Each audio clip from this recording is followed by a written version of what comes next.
Our daughter is a thief, and we have proof.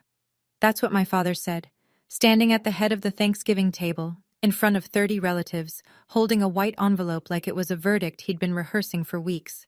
He slid it across the table to me. A court summons. Every eye in that dining room locked on my face. My mother was already crying, her favorite weapon, loaded and ready. I looked at the envelope. Then I looked at my father. And I smiled. Because 4 months earlier, I'd hired someone whose entire job is tracing where money disappears. And what they found didn't just clear my name. It blew apart a lie my parents had been building since the day my grandfather died. Before I go on, please take a moment to like and subscribe, but only if you genuinely connect with this story. Drop your location and local time in the comments.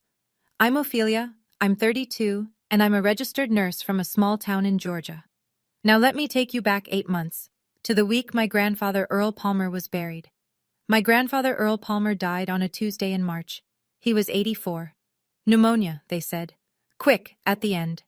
I drove 3 hours from my apartment to the funeral home in Dawson, Georgia, population 4,000 give or take.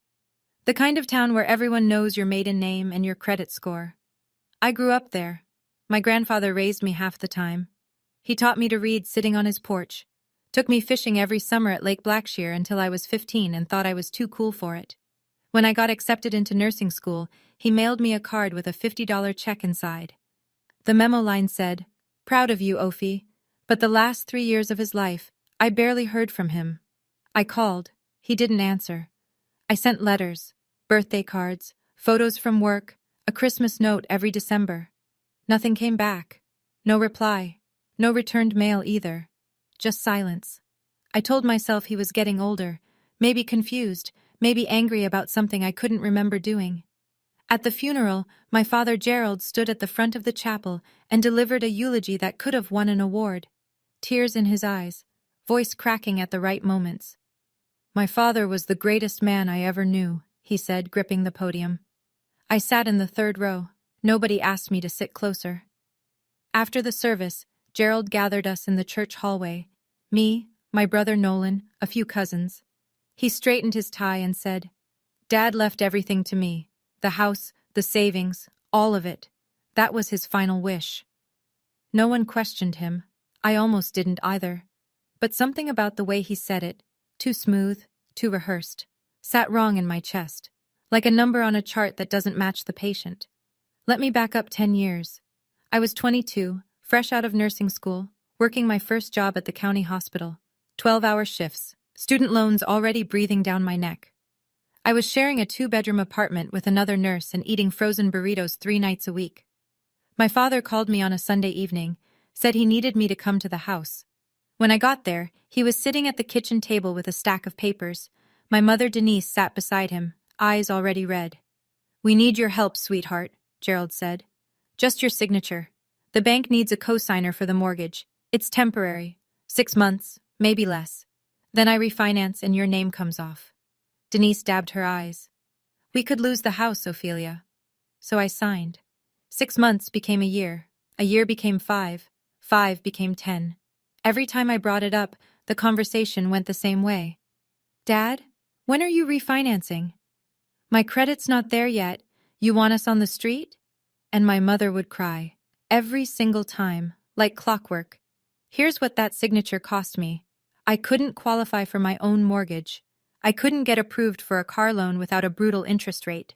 My credit score bounced between 580 and 620 because Gerald was late on payments, sometimes 30 days, sometimes 60, and never once told me. I found out from a credit monitoring alert at 2 in the morning, 2 60-day lates I never knew about.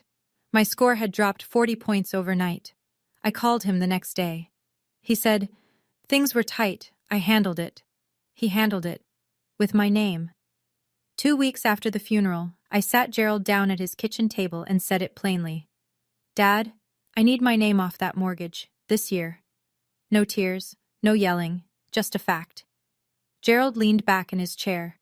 "Now's not the time, Ophelia. I just buried my father." "I know, and I'm sorry, but this has been 10 years. His jaw tightened. "You want me to refinance right now? With what credit? You think banks are lining up for a 61-year-old retired insurance man?" "Then sell the house. Downsize. I don't care how, but I need off that loan. He stood up so fast the chair scraped the floor. You want to talk about lawyers? You want to sue your own parents? Go ahead. See how that looks. I didn't say anything about lawyers. He added that himself. That night, my mother made 8 phone calls. I know because 4 different relatives called me within 3 days. Aunt Marlene texted, "Your parents raised you and this is how you repay them? Shame on you, Ophelia." My cousin Megan left a voicemail. "Hey, I heard you're threatening to take your parents' house. What's going on?" My father's cousin Danny called and said, "Family doesn't do this to family." Every one of them had the same version of the story, the version Gerald and Denise fed them. Ophelia is ungrateful. Ophelia wants to take the house. Ophelia is turning on her own parents right after they lost Earl. Nobody called to ask my side. Then Gerald called me one last time. His voice was flat, cold. "You think you're the only one who can play this game? Your grandfather left everything to me, and if you keep pushing, everyone's gonna know what you really did with his money." I had no idea what he meant. I hadn't touched a dime, but he was already building the story. I sat in my car outside the hospital after a 12-hour night shift and did the math on the back of a pharmacy receipt. If Gerald stopped paying the mortgage entirely, which he'd threatened before, during arguments, the bank would come after both of us. Foreclosure. My credit wouldn't just drop, it would crater, below 500, for years. Some hospitals run credit checks on employees. Not all, but some. Mine did. A foreclosure on my record could flag a review. I could lose my job, the only stable thing I had. If I took over the payments myself to protect my credit, $1,800 a month on a nurse's salary in rural Georgia, I'd be broke inside of 18 months. I was already paying rent, student loans, car insurance, groceries. There was no margin. And if I pushed back publicly? Gerald had already poisoned the well. Every aunt, uncle, and cousin believed I was the ungrateful daughter trying to steal her parents' home. Fighting back meant fighting alone. Then I pulled up the mortgage account online. I still had login access from years ago when Gerald asked me to keep an eye on things. That's when I saw it. A new line, a home equity withdrawal, $40,000, taken out 3 months before Grandpa Earl died. Gerald hadn't just kept my name on the mortgage. He'd used my co-signature to borrow more money against the house, without telling me, without my consent.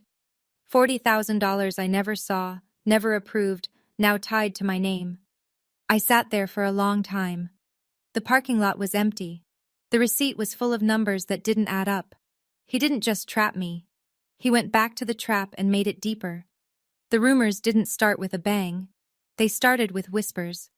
Gerald and Denise began telling family, casually, like it was common knowledge, that I had taken cash from Grandpa Earl's house before he died. "She went over there alone a few times near the end," Gerald told people. "We found the dresser drawer empty afterward, thousands of dollars gone."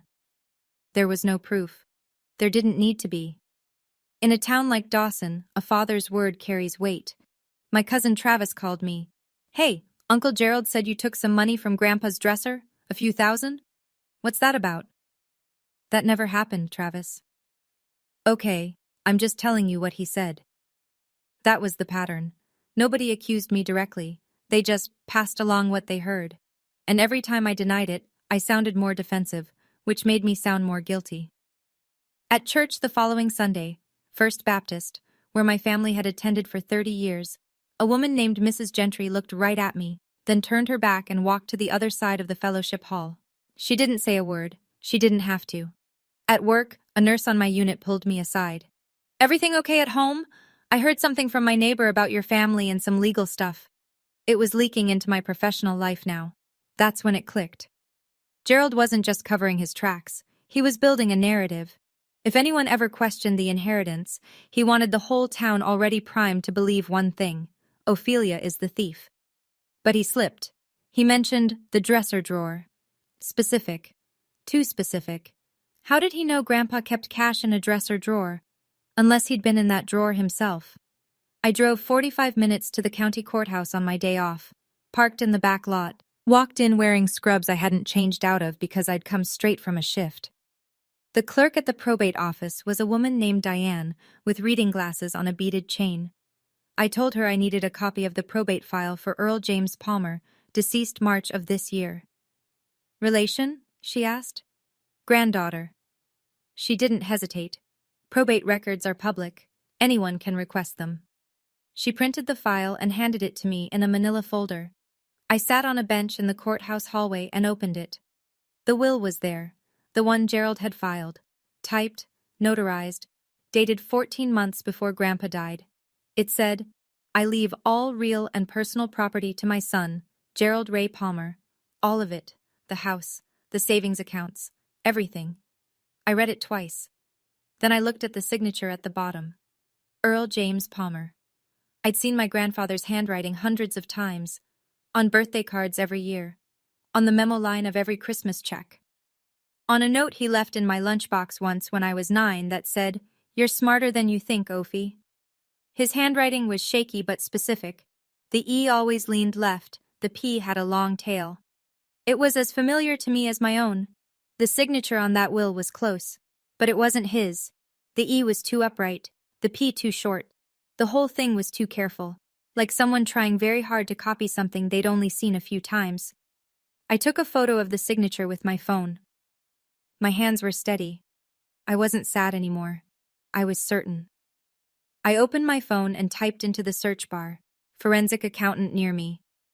The call came on a Wednesday night. I was eating leftover soup at my kitchen counter when Gerald's name lit up my screen.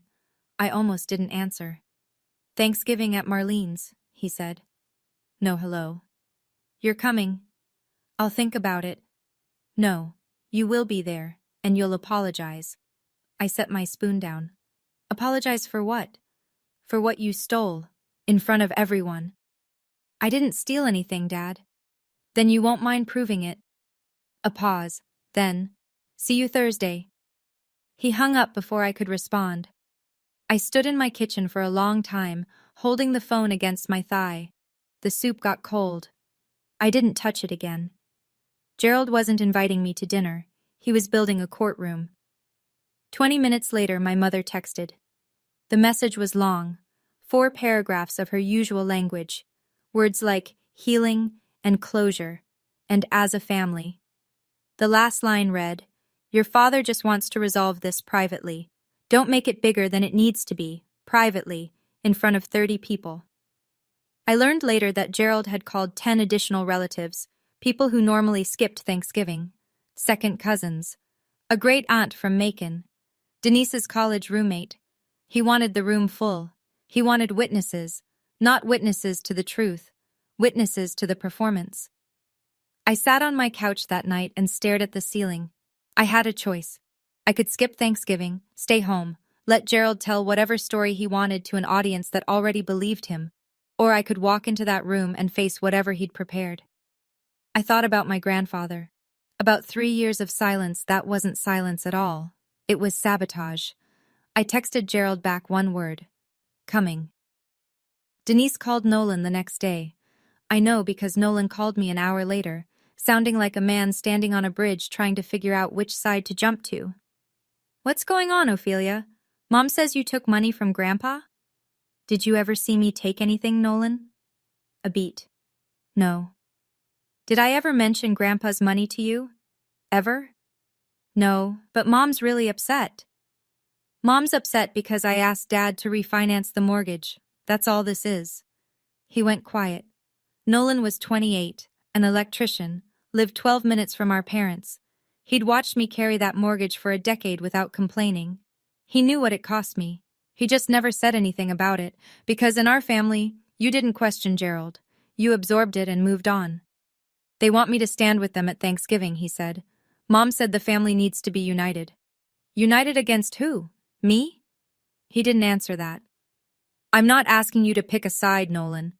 Just keep your eyes open." More silence. Then quietly, "I'll be there, but I'm not giving any speeches." I told him that was enough.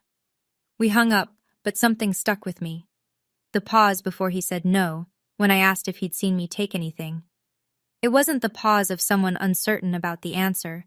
It was the pause of someone who wanted to say something else entirely, something heavier, and swallowed it instead. I didn't push.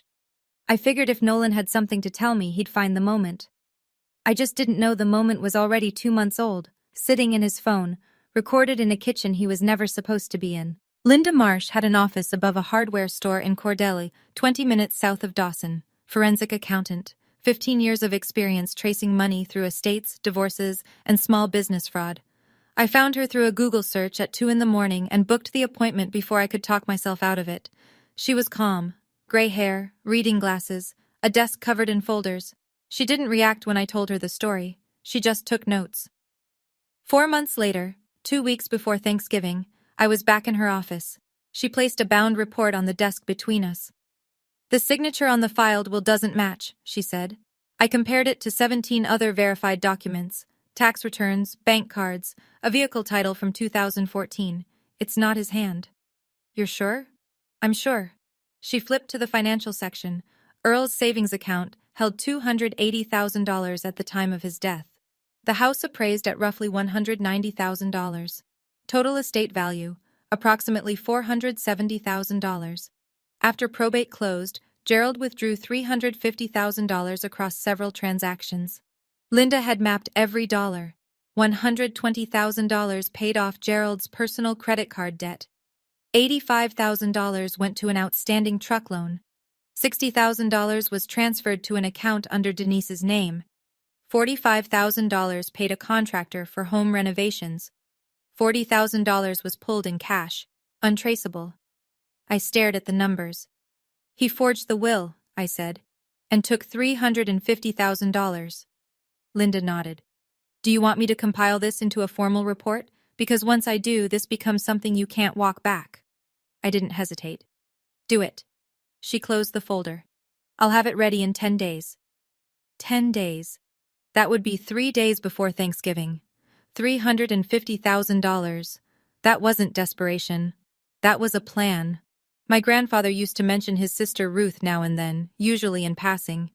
Ruth's got more sense than the rest of us combined, he'd say, shaking his head like it was both a compliment and a complaint. Ruth Palmer, 74, lived alone in a clapboard house in Americus, 40 minutes south. She hadn't come to a family dinner in 9 years, some falling out with Gerald that no one explained and everyone accepted. I found her number in Grandpa's old address book, which I'd kept in a shoebox after the funeral. I called on a Thursday evening, half expecting the line to be disconnected. She picked up on the second ring. Mrs. Palmer? This is Ophelia, Earl's granddaughter. Silence. Long enough that I thought I'd lost the connection. Then softly. Earl told me you'd call one day. The air left my lungs. What do you mean? Your grandpa gave me something 3 years ago, told me to keep it safe, said if anything went wrong after he passed, you'd come looking. She invited me to her house that Saturday. I drove down with my heart beating so hard I could feel it in my fingers. Ruth met me at the door. She didn't hug me. She just looked at me for a long moment, then handed me a yellowed envelope. Inside was a handwritten will. Earl's real handwriting. Shaky, leaning, unmistakable. Witnessed by 2 neighbors, dated 5 years before his death. The contents were simple. Everything divided equally among 4 grandchildren, Ophelia, Nolan, Travis, and Megan. I looked up at Ruth. She sat down heavily. Gerald came to your grandpa's house every week those last 3 years. Told Earl you didn't want to see him anymore, said you'd moved on. My grandfather didn't stop calling me. Gerald stopped him. 2 weeks before Thanksgiving. 10:14 p.m., Nolan's name on my screen. I need to tell you something, he said. His voice was low, rushed, like a man talking in a room he wasn't supposed to be in. Don't ask how I know. Okay.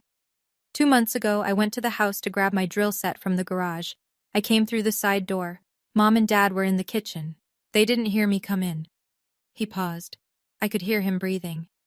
Dad was saying, I'm going to tell you exactly what he said. She can't prove anything. The will is filed. It's done. I gripped the edge of my couch cushion. And then Mom said, but what if she gets a lawyer? And Dad said, then we go louder. We make her the villain. Nobody's gonna believe her over us. Silence on both ends. Nolan, tell me you recorded that. I hit record the second I heard them arguing. I have the whole thing. He sent me the audio file while we were still on the phone. I played it. Gerald's voice filled my apartment. Muffled, tinny, but unmistakable. Denise's too. Every word exactly as Nolan described. "Why didn't you tell me sooner?" I asked. He was quiet for a long time, then, "Because I was scared, Ophelia. They're my parents too. I didn't know what to do with it." I understood that. I really did. Fear doesn't always look like shaking hands. Sometimes it looks like 2 months of silence, carrying a recording on your phone like a grenade you don't know how to throw. "Thank you," I said. "That took guts. What are you going to do?" "I don't know yet, but I'm not going to Thanksgiving empty-handed." The estate attorney's name was Harlan Bates. Small office on Main Street in Albany. Wood-paneled walls, a University of Georgia diploma, and a handshake that meant something. I laid everything on his desk. Linda Marsh's forensic report, the handwritten will from Aunt Ruth, the probate file from the courthouse, and the audio recording from Nolan. He spent 40 minutes reading, didn't say a word until he was finished. Then he looked up. "This is fraud, clear as day. Forged signature, falsified probate filing, misappropriation of estate assets. You have standing to challenge the will and file a civil claim. If the DA's office picks it up, it could go criminal." "I'm not suing anyone. Not yet. I just need to be ready." He nodded slowly. "Ready for what, exactly?" "My father is planning something for Thanksgiving. I don't know what, but I know him. He won't let this go quietly." Harlan assembled a packet for me, a summary of the forensic findings, a certified copy of the original will, and a printout of the account transfers showing where the $350,000 went. He put it all in a large manila envelope and sealed it. "If you ever need to use this," he said, "it speaks for itself." I put the envelope in my bag. That evening I called Aunt Ruth. "Would you come to Thanksgiving at Marlene's?" Silence. Then, "I haven't been to a family dinner in 9 years." "I know." Another pause. "For Earl, I'll be there." I hung up and sat on the edge of my bed. The envelope was in my bag by the door. If Gerald said nothing at Thanksgiving, it would stay there, sealed, untouched. But I knew my father. Silence had never been his style. "Okay, I need to pause here for a second. This part isn't in the story. This is just me, talking to you." Sitting in that lawyer's office, holding that envelope, I almost backed out. Almost put it back on his desk and said, "Forget it." Because part of me, the part that spent 32 years being Gerald Palmer's daughter, still wanted to believe there was an explanation. That maybe I had it wrong. But here's my question for you. If you had the proof in your hands, would you bring it to Thanksgiving? Or would you keep the peace? Let me know in the comments. All right. Thanksgiving morning.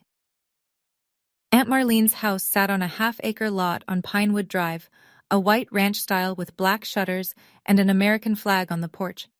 The driveway was already full when I pulled up at 1:15. Trucks, sedans, a minivan with a car seat in back. Someone had taped paper turkeys to the front door. Inside, 3 long tables pushed together down the center of the living room, covered in mismatched tablecloths. 32 place settings. The smell of roasted turkey and cornbread dressing hit me before I cleared the doorway. I stepped in and the room shifted. Not loudly, not obviously, but I felt it. A half-second pause in conversation. A few heads turning. Someone near the kitchen glanced at me and looked away fast. Everyone here had heard the rumors. Everyone had already picked a side. Aunt Marlene hugged me at the door. "Good to see you, honey." But her arms were stiff, and she let go a beat too soon. Gerald sat at the head of the center table, navy blazer, pressed shirt, dressed up, which was unusual for Thanksgiving. Denise was beside him in a cream-colored sweater, hands folded, eyes already glistening. They looked like a couple posing for a church directory photo. Gerald saw me and smiled. Not warmth, satisfaction. The smile of a man who's already rehearsed the next 2 hours. Aunt Ruth arrived 15 minutes later. She came through the side door quietly and sat at the far end of the table. Nobody greeted her. Most of the younger cousins didn't even recognize her. 9 years is a long time. Nolan was in the middle of the table, staring at his empty plate like it held the answers to something. I set my bag under my chair. The envelope pressed against my ankle. The turkey was carved. The prayer was said. And Gerald waited. We were 20 minutes into the meal when Gerald tapped his knife against his water glass. The room went quiet in layers. The adults first, then the teenagers, then the kids at the folding table near the window. Someone turned down the football game on the TV in the den. Gerald stood. He placed both hands on the table, leaned forward slightly, and looked around the room like a man about to deliver a sermon.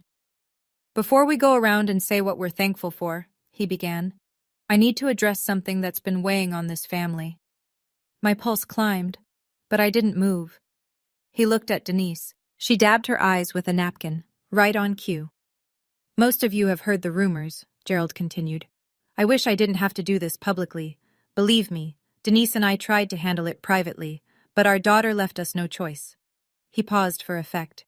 A few relatives shifted in their seats. Uncle Danny set down his fork. After my father passed, we discovered that a significant amount of money was missing from his accounts.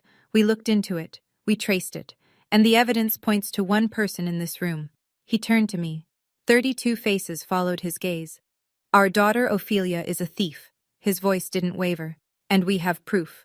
The room held its breath. Aunt Marlene's hand went to her mouth. Cousin Megan stared at me wide-eyed. A great aunt I barely knew whispered to the woman beside her, Oh my God! Denise's crying grew louder, perfectly timed, perfectly pitched. Gerald stood over me like a judge at sentencing, and the entire room waited for me to crumble. I didn't. I folded my hands on the table and looked him in the eye. Gerald reached into the inside pocket of his blazer and pulled out a white envelope, crisp, official-looking. He walked slowly around the table, past Uncle Danny, past Cousin Travis, past Aunt Marlene, until he stood right beside my chair. He set the envelope in front of me. This is a court summons, he said, loud enough for every person in the room. We are suing you for the return of our father's money. I picked it up. The room was so quiet I could hear the kids whispering at the folding table. I opened the flap and pulled out the document inside. It looked real. At first glance, a header with the county court's name, a date, a defendant line with my full legal name, a signature at the bottom from someone I'd never heard of. But I'd spent 4 months sitting across from a lawyer. I knew what a real summons looked like. This one had no case number, no clerk's stamp. The font was wrong, too clean, too uniform. It was printed on regular copy paper, not filed stock. It was fake. Gerald had someone mock this up to scare me in front of 32 witnesses. I looked at the document. Then I set it down, gently, next to my plate. Uncle Danny leaned forward. Gerald, if you need legal support, I know a good attorney. A cousin's wife was shaking her head. Aunt Marlene looked like she might cry. Denise was still going, real tears now, mixed with the performance ones, impossible to tell apart. Gerald crossed his arms and waited. He expected me to deny, to cry, to beg, to storm out. That was the script. That was the version of me he'd sold to everyone in this room. I looked up at him. Are you done? I stood up, slowly, no rush. I smoothed the napkin on the table beside my plate like I was finishing a meal at a restaurant. Every person in that room was watching. The football game was muted now. Even the kids at the folding table had gone silent. I want everyone here to remember something, I said. My voice was steady. I wasn't performing. I was past that. I didn't start this. Dad did. I turned to face Gerald directly. So I'm going to ask you one question, Dad, in front of everyone, and I want a clear answer. Gerald's chin lifted, defiant, still in control, or so he believed. Did Grandpa Earl write that will? Of course he did. You're sure? His eyes narrowed. Are you calling me a liar? In front of my whole family? I didn't answer that. I let the question hang in the air like smoke. Then I bent down and reached under my chair. My fingers found the bag. Inside it, the manila envelope, heavy, sealed, 4 months in the making. I placed it on the table, right next to his fake summons. The room didn't move. Gerald stared at the envelope. It was thick. It was real. And for the first time all night, something shifted behind his eyes. A flicker, fast, like a candle caught in a draft. I looked at him. Funny, I said. So do I. Nobody spoke. Gerald's smile was gone. Not slowly. All at once, like someone had reached inside his face and pulled it off. I unsealed the envelope. Denise stopped crying, and 32 people leaned forward. I pulled the first page from the envelope and held it up. This, I said, is a side-by-side comparison of the signature on the will Dad filed in probate, and 17 verified signatures from Grandpa Earl. Tax returns, bank documents, a vehicle title, all confirmed authentic. I passed the page to Aunt Marlene, who was closest. She put on her reading glasses. The left column showed the signature from Gerald's will. The right showed Earl's real handwriting. 17 samples, all consistent. The slanting E, the long-tailed P, the way his hand shook more in recent years but kept the same rhythm. The signature on Gerald's will was stiff, upright, careful. A copy made by someone trying too hard. Marlene's lips parted. She looked up at Gerald, then back at the page, then passed it to Uncle Danny without a word. A forensic accountant examined these samples, I said. Her professional conclusion is that the signature on the probate will is forged. That's a lie. Gerald's voice came out louder than he intended. A few people flinched. You paid someone to make that up. I didn't argue. I didn't raise my voice. I'm not asking anyone to believe me, I said. I'm asking you to look. The page moved down the table, person by person. I watched their faces change. Confusion, then recognition, then something harder. Uncle Danny held the page up to the light and shook his head slowly. Travis stared at it for a long time, then set it down and pushed it to the next person without looking at Gerald. Denise hadn't touched her napkin in 2 minutes. She was watching Gerald, not with sorrow, with fear. I reached into the envelope for the second document.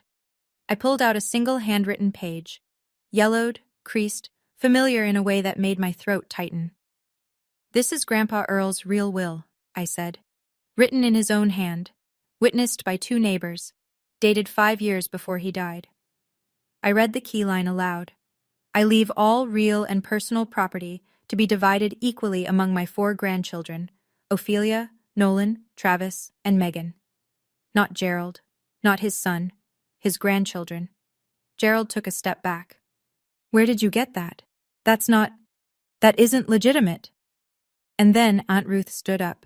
She'd been sitting at the far end of the table, so quiet most people had forgotten she was there. She was 74, small, silver-haired, wearing a church dress she probably hadn't worn in years. The room turned. Earl gave it to me, Ruth said. Her voice was thin but clear. 3 years ago. Sat me down at my kitchen table, handed me this envelope and said, "Keep this safe, Ruth, because I don't trust my own son." Nobody breathed. Gerald. Ruth, you don't know what you're... I'm not finished. She didn't raise her voice. She didn't need to. Gerald went to your grandpa's house every week those last 3 years, told Earl that Ophelia didn't want to see him anymore, told him she'd moved on, cut off the phone calls, returned the letters. She looked at me. Earl died thinking his granddaughter forgot him. I felt the room shift. Not toward me, not toward Gerald, but toward something none of them had prepared for. The silence that followed wasn't confusion. It was the sound of 32 people recalculating everything they'd been told. Gerald's face was white. His mouth opened. Nothing came out. Denise whispered to no one. Oh, God. I pulled the last page from the envelope. After probate closed, Dad withdrew $350,000 from Grandpa's accounts. I held the sheet so the room could see the columns. This is where every dollar went.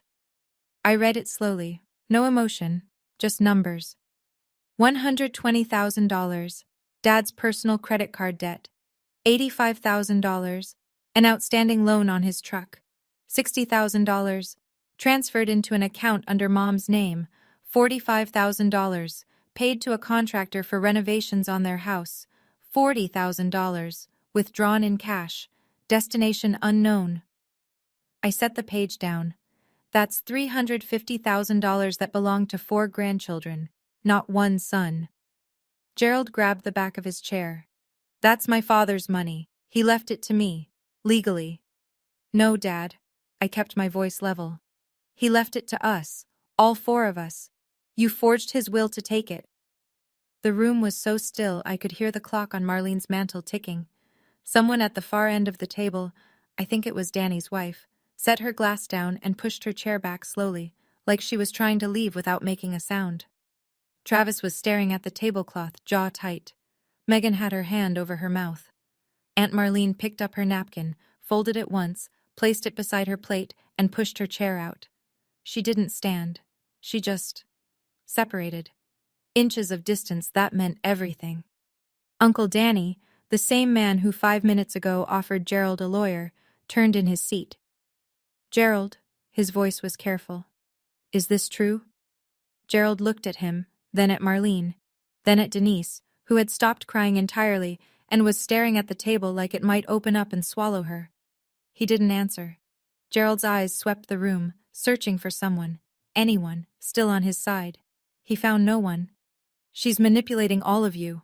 His voice cracked on the second word. These are fabricated. She paid people to..." "Then explain the money, Dad." I didn't shout. I didn't need to.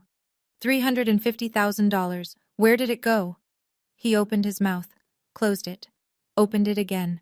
Nothing. That's when Nolan stood up.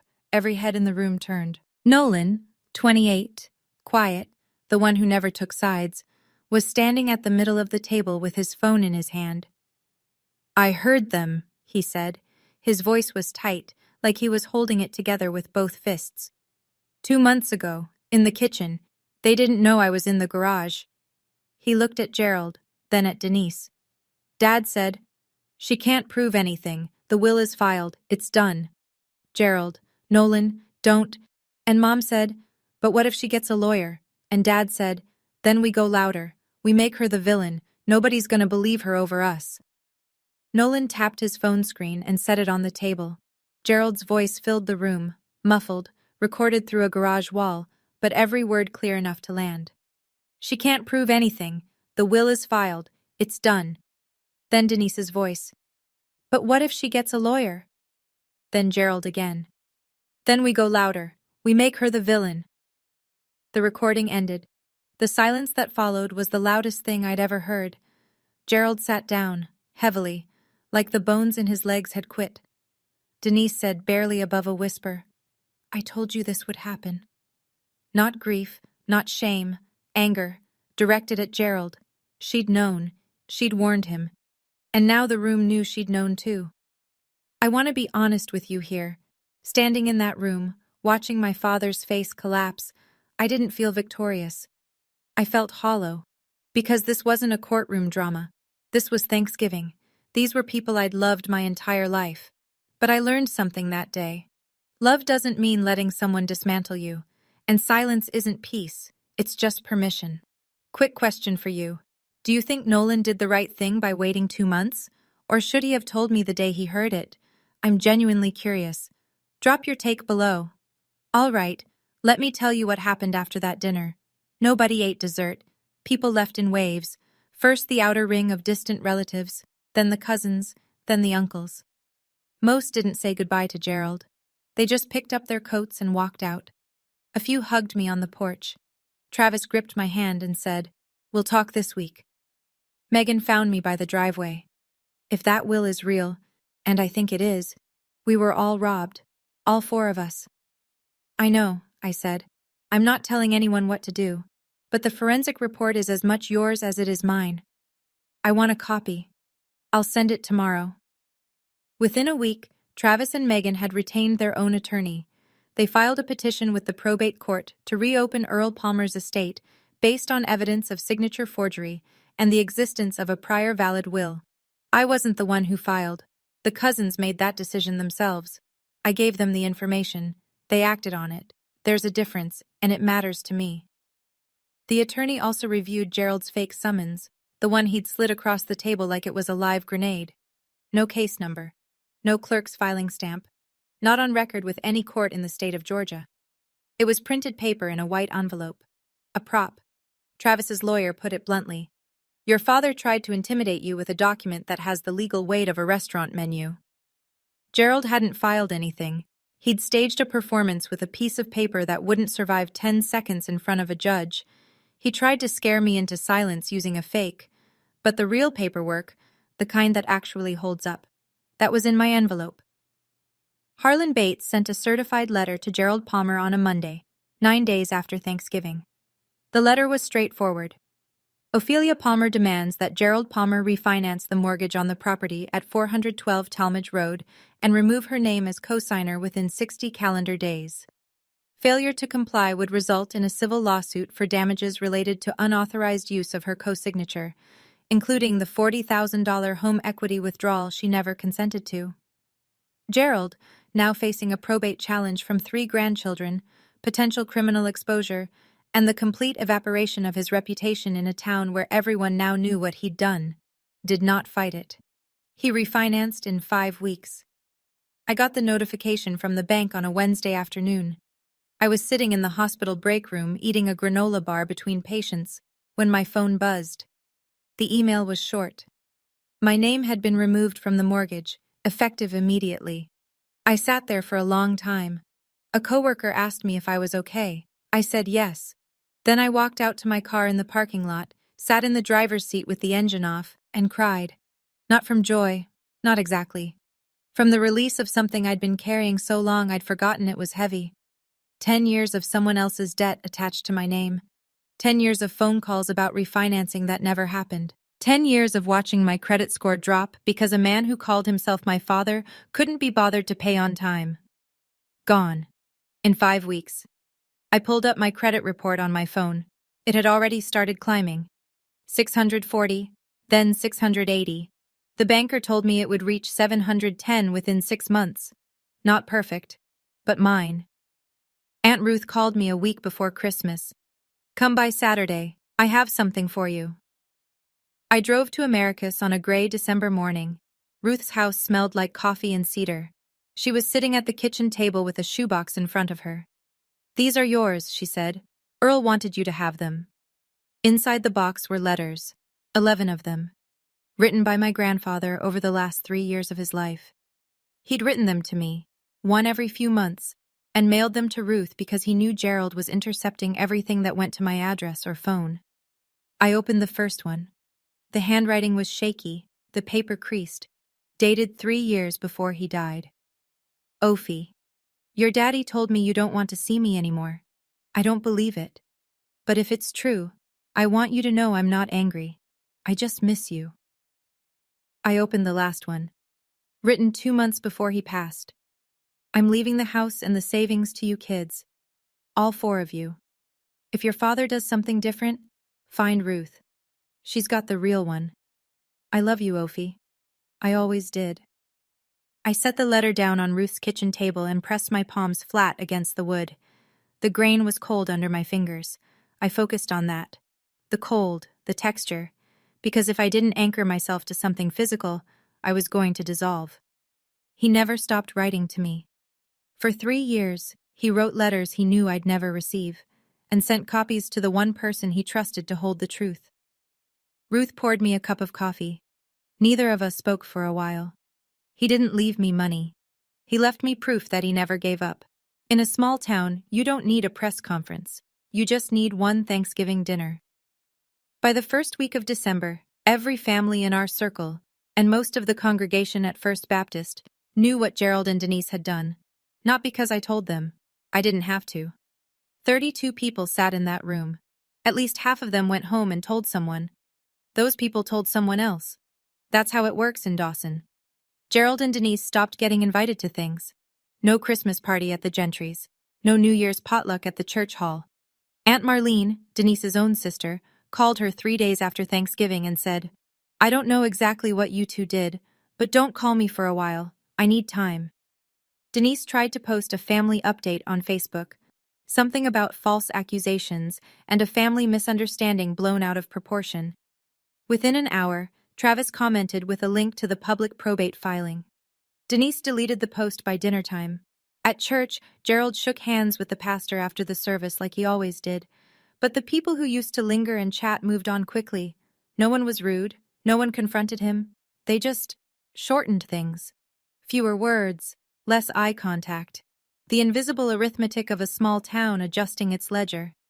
Mrs. Gentry, the woman who'd turned her back on me months ago in the fellowship hall, found me in the grocery store parking lot one Saturday.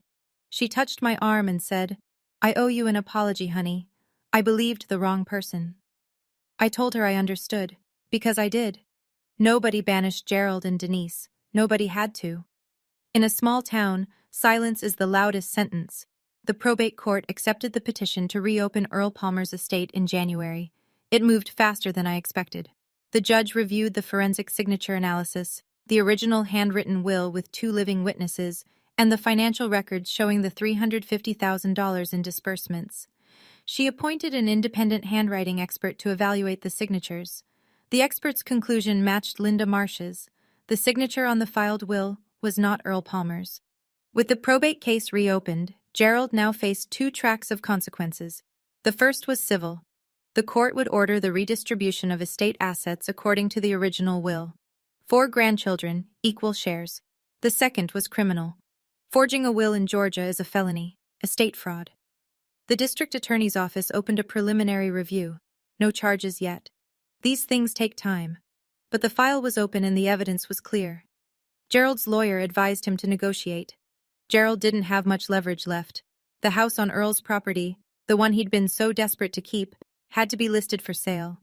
The proceeds, combined with whatever remained in the accounts, would be redistributed. After legal fees, each grandchild received approximately $82,000. Not a life-changing fortune. But not nothing either. Travis used his share to pay off his truck. Megan put hers toward her daughter's college fund.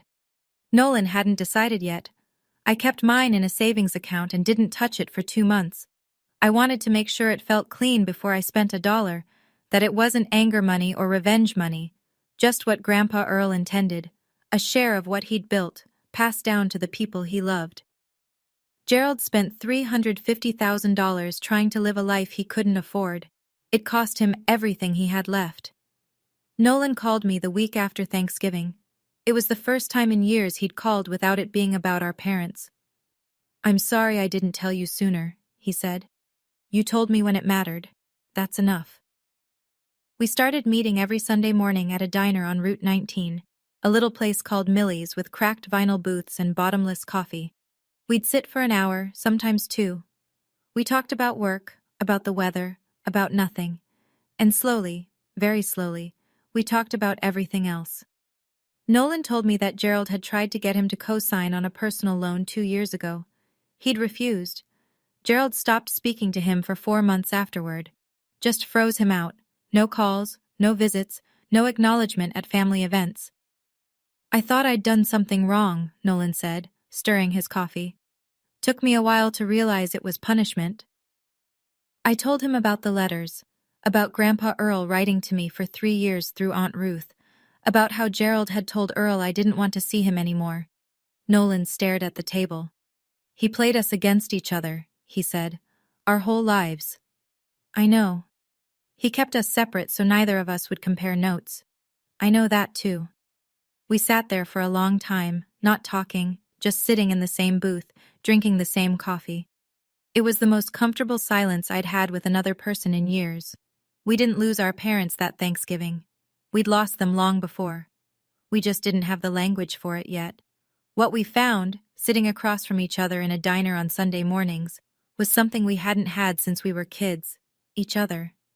2 months after Thanksgiving, my phone rang at 8 in the morning. My mother's number. I almost didn't answer, but something about the hour, Denise never called before 10, made me pick up. "I know you won't forgive us." Her voice was flat. No tears. No performance. For the first time in my life, my mother sounded like she was speaking without a script. "I just want you to know, I didn't want it to go this far." I leaned against my kitchen counter. "But you let it, Mom, every step." "I know. You called 8 relatives and told them I was a thief. You sat next to Dad while he waved a fake summons in front of our family. You helped him cut me off from my own grandfather." Silence. Long enough that I checked if the call had dropped. Then quietly, "I was afraid of losing the house. I know that's not enough. But that's what it was." I believed her. Not because it excused anything, it didn't, but because I'd seen that fear before. Denise Palmer had spent 35 years married to a man who made every crisis feel like the edge of a cliff. She was afraid. She was wrong. Both things were true. I need space, Mom, I said. A lot of it. Don't call me for a while. She said okay. She didn't argue. She didn't cry. Gerald never called. Not once. No text, no letter, no message through a relative. For the first time in 61 years, Gerald Palmer had nothing to say to anyone. I don't know if his silence was guilt or shame or just the absence of a plan. I spent a long time wondering. Then I stopped. I didn't slam the door. I just stopped holding it open. 4 months after Thanksgiving, I bought a house. Nothing fancy. A little 2-bedroom on Elm Street, a half-mile from the hospital. White siding, green door, a porch just wide enough for 2 chairs. 900 square feet. Built in 1978. I put down the money from Grandpa Earl's estate, $82,000, and qualified for the rest on my own credit. My score had climbed to 709 by then. The loan officer shook my hand and said, "Congratulations, Miss Palmer." No cosigner, no second name on the paperwork, just mine. The first night, I sat on the living room floor with a pizza box and a glass of sweet tea and looked at the bare walls. No furniture yet, no curtains, just clean carpet and the hum of a refrigerator I'd bought off Craigslist. I hung one thing that night.